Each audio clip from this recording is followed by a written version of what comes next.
الحمد لله رب العالمين الصلاة والسلام على خاتم النبيين وعلى آله وصحبه أجمعين أما بعد فأعوذ بالله من الشيطان الرجيم بسم الله الرحمن الرحيم قال الله تعالى في سورة يوسف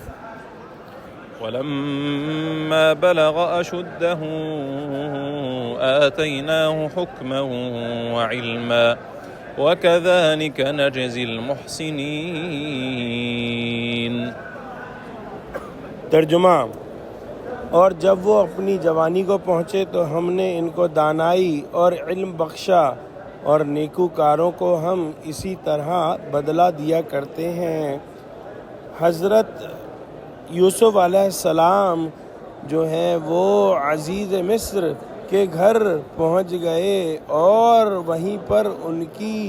تربیت ہوئی اور وہیں پر وہ اپنی جوانی کو پہنچے، اور جب وہ اپنے تمام قبیحت کمال کو پہنچ گئے تو اللہ سبحانہ و تعالیٰ کی یہاں سے عظیم الشان علم و حکمت کا فیض پہنچا۔ نہایت مشکل عقدے اپنی فہم رسا سے حل کر لیتے، بڑی بڑی گتھیاں جو کسی کی نہ سمجھ میں آتی سلجھا دیتے، بڑی خوبی اور دانائی سے لوگوں کے نزاعات چکاتے، دین کی باریکیاں سمجھتے، جو زبان سے کہتے وہ کر کے دکھاتے،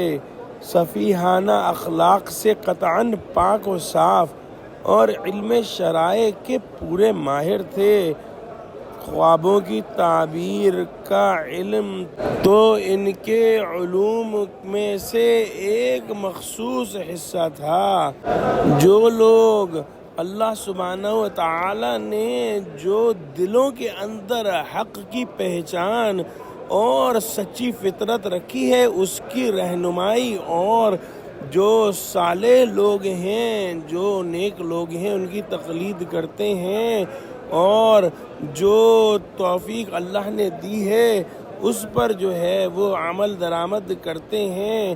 اور اللہ ہی کی توفیق سے جو بھی ان پر حادثے آتے ہیں، جو بھی مشکلیں آتی ہیں، ان پر صبر کرتے ہیں اور عمدہ اخلاق اور نیک چال چلن اختیار کرتے ہیں، اللہ سبحانہ و تعالی ایسے ہی ان کو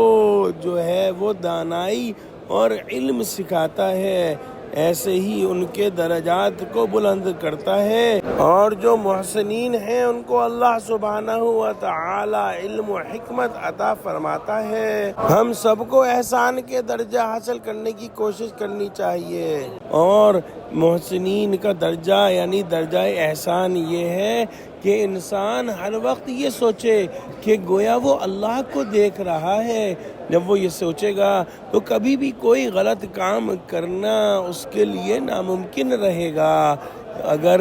یہ نہ ہو سکے تو احسان کا کمتر درجہ یہ ہے کہ کم سے کم یہ سوچے کہ اللہ سبحانہ و تعالی ہر وقت اس کو دیکھ رہا ہے، اور اگر ایسی صورت میں رہے گا تو ابھی وہ غلط کام اور بدکاری نہیں کر پائے گا۔ دعا کرتے ہیں کہ اللہ سبحانہ و تعالی ہم کو قرآن کا فہم عطا فرما، ہم کو سچوں سے جوڑے اور ہم کو صراط مستقیم پر قائم فرما دے۔ اللہ ہم کو درجہ احسان پر فائز فرما دے، آمین۔ وآخر دعوانا الحمد للہ رب العالمین، والسلام علیکم ورحمۃ اللہ وبرکاتہ۔